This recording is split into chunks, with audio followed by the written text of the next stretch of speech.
अस्सलामु अलैकुम वरहमतुल्लाहि वबरकातुहू। अल्हम्दुलिल्लाहि रब्बिल आलमीन वस्सलातु वस्सलामु अला सय्यिदिल मुरसलीन अम्मा बाद फ़अऊज़ु बिल्लाहि मिनश शैतानिर रजीम बिस्मिल्लाहिर रहमानिर रहीम। अहकाम तजवीद की क्लास में आपका खैर मक़दम है। साबिक़ा क्लास में हमने पढ़ा था हरकत का कायदा और तनवीन का कायदा, यानी कि तनवीन किसे कहते हैं, हरकत किसे कहते हैं, और दोनों को मिलाकर पढ़ते हैं तो उसको कैसे पढ़ते हैं। आज हम पढ़ेंगे सबक नंबर 7 हुरूफ़ मद्दा। हुरूफ़ मद्दा किसे कहते हैं और उसको कैसे पढ़ते हैं, आज का हमारा सबक है। क्लास शुरू करने से पहले मैं आपको बताना चाहता हूँ, क्योंकि हमारा मकसद कुरान पाक को समझा कर पढ़ाने का है। क्योंकि अगर कुरान पढ़ना समझ में आ गया तो कोई भी बिना गलती के कुरान पढ़ सकता है। अक्सर आवाम जो कुरान पाक पढ़ती है वो बहुत गलत कुरान पाक पढ़ती है, उनको तरीक़ेकार नहीं मालूम है। हमारी इस वीडियो को ज़्यादा से ज़्यादा लोगों तक शेयर करें ताकि उनको सही कुरान पाक पढ़ना आ जाए। और आपसे एक मुअत्तबाना गुजारिश है कि आप हमारे चैनल पर नए हैं तो हमारे इस चैनल को सब्सक्राइब कर लीजिए ताकि हर आने वाली वीडियो की नोटिफिकेशन आप तक पहुंच जाए और आप वीडियो को वॉच कर लें। तो आज की क्लास हम शुरू करते हैं। अऊज़ु बिल्लाहि मिनश शैतानिर रजीम बिस्मिल्लाहिर रहमानिर रहीम। हुरूफ़ मद्दा, इस अलामत को जज़म कहते हैं।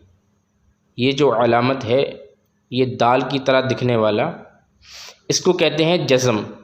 और जिस हर्फ पर जज़म हो उसे साकिन कहते हैं। यहाँ पर वाव के ऊपर जज़म है, अब वाव साकिन हो गया। या के ऊपर जज़म है, या साकिन हो गया।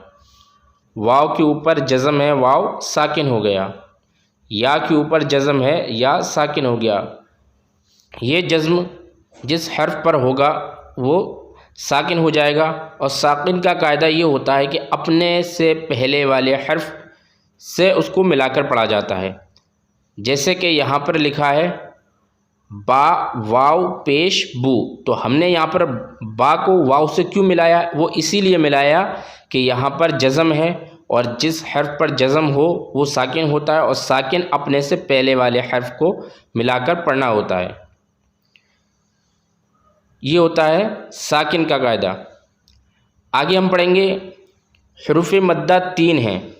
जिस तरह से इंग्लिश में वॉवल्स होते हैं उसी तरह से अरबी में हुरूफ़ मद्दा उसको कहते हैं। हुरूफ़ मद्दा कितने हैं? 3। हुरूफ़ मद्दा 3 कौन कौन से हैं? अलिफ, वाव, या। अलिफ से पहले ज़बर होता है तो अलिफ मद्दा होता है।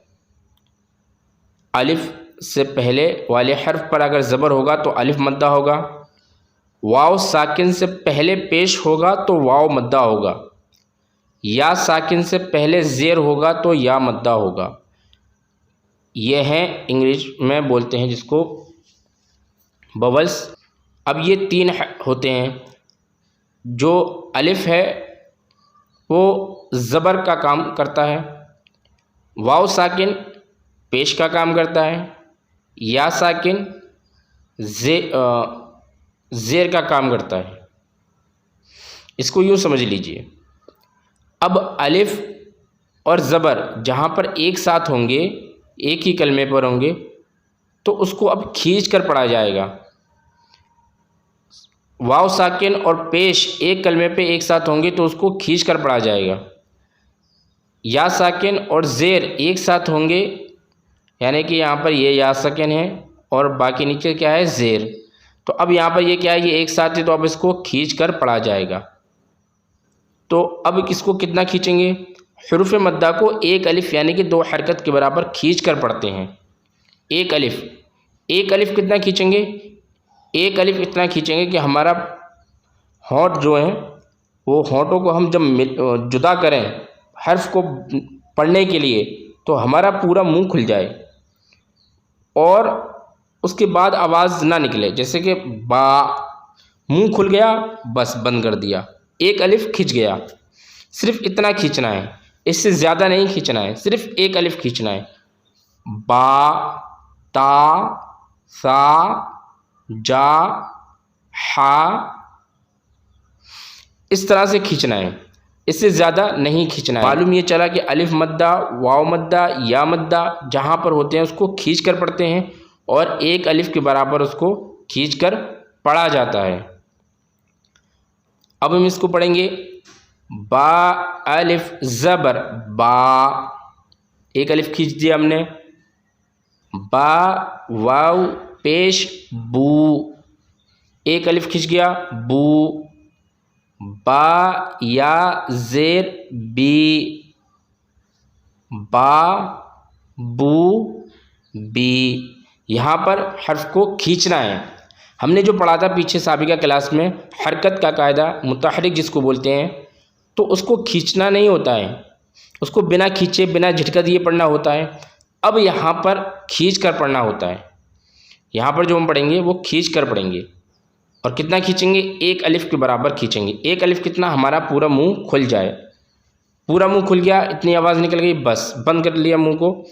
अब नहीं खींचना है, अगर इससे ज़्यादा खींचेंगे फिर वो मद हो जाएगा, और मद का कायदा हम आगे आपको बताएंगे। तो यहाँ पर मद नहीं करना है, यहाँ पर सिर्फ हर्फ को खींचना है।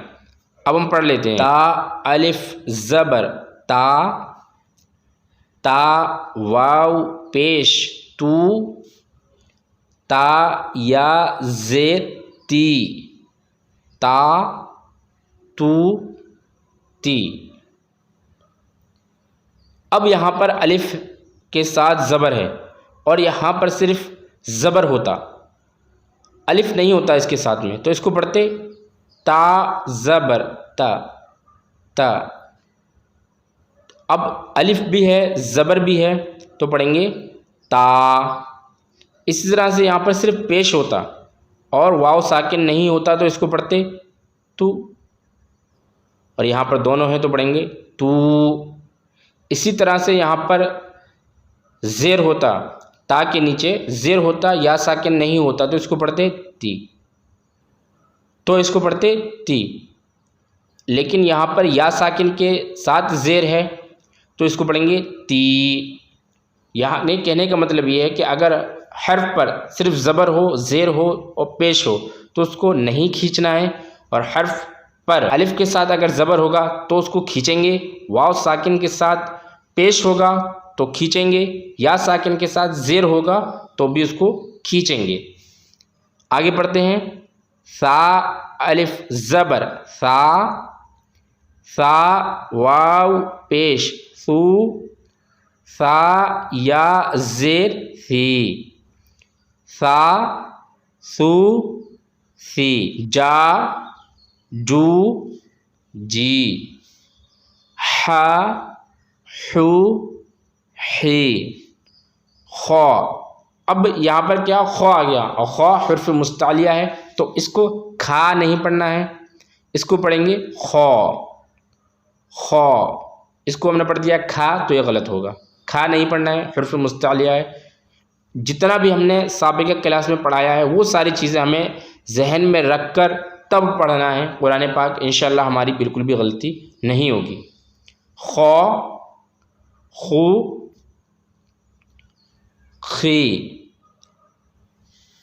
दा, दू, दी, रा, रू, री, रौ। रौ को पुर पढ़ना होता है, रौ पुर पढ़ेंगे, बारीक नहीं पढ़ेंगे। रा नहीं पढ़ेंगे, इसको रा नहीं पढ़ना है, इसको पढ़ेंगे रौ, रौ, रू, री। अब यहाँ पर रा को बारीक पढ़ेंगे क्योंकि रा के नीचे ज़ेर है, तो रा के नीचे ज़ेर आ गया तो फिर रा को बारीक पढ़ना है। री, जा, जू, जी। यहाँ पढ़ेंगे सौ, क्यों? हर्फ मुस्तालिया है।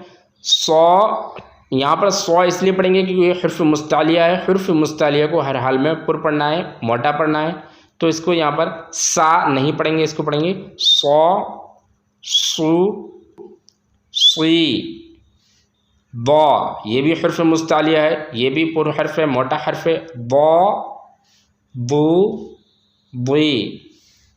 तो, ये भी हर्फ मुस्तालिया है, ये भी पुर हर्फ है, मोटा हर्फ है, पुर पढ़ेंगे, बारीक नहीं पढ़ेंगे। अगर हमने इसको बारीक पढ़ दिया तो हो गए ता, तू, ती। और ये ता नहीं है, ये तो है। ता और तो में इतना फ़र्क है कि ता को बारीक पढ़ा जाता है, तो को पुर पढ़ा जाता है। तो यहाँ पर ये हर्फ मुस्तालिया है, ये हर्फ पुर, तो इसको पढ़ेंगे मोटा। तो, इसी तरह से यहाँ पर भी व है जो इसको भी हर्फ मुस्तालिया, ये भी हर्फ मुस्तालिया है, इसको भी पुर पढ़ेंगे, मोटा पढ़ेंगे। व, वो, वी। आ, उ, ई। गौ, गी। ये गैन जो है ये भी हर्फ मुस्तालिया है, इसको भी पुर पढ़ेंगे, मोटा पढ़ेंगे, बारीक नहीं पढ़ेंगे। गौ, गु, गी। फा, फू, फी। क़ु, क़ी। ये भी हर्फ मुस्तालिया है, इसको भी पुर पढ़ना है, मोटा पढ़ना है। का, कु, की। ला, लू, ली। तो आज की क्लास हमारी पूरी होती है। उम्मीद करता हूँ आपके सब समझ में आ गया होगा। सिर्फ इसमें इतना याद रखना है कि अलिफ के साथ अगर ज़बर होगा तो वहाँ पर खींच के पढ़ेंगे, और सिर्फ ज़बर होगा तो उसको नहीं खींचेंगे। वाव साकिन के साथ अगर पेश होगा तो उसको खींच कर पढ़ेंगे, और सिर्फ पेश होगा तो उसको नहीं खींचेंगे। या साकिन के साथ ज़ेर होगा तो उसको खींच के पढ़ेंगे, और अगर सिर्फ ज़ेर होगा तो उसको नहीं खींचेंगे। सिर्फ इतना याद रखना है कि कब खींचना है, कब नहीं खींचना है। ये याद रख लिया, कुरान पाक इंशाअल्लाह सही पढ़ेंगे, गलत नहीं पढ़ेंगे। तो मिलते हैं अगली क्लास में नए टॉपिक के साथ। अस्सलामु अलैकुम व रहमतुल्लाहि व बरकातुहू।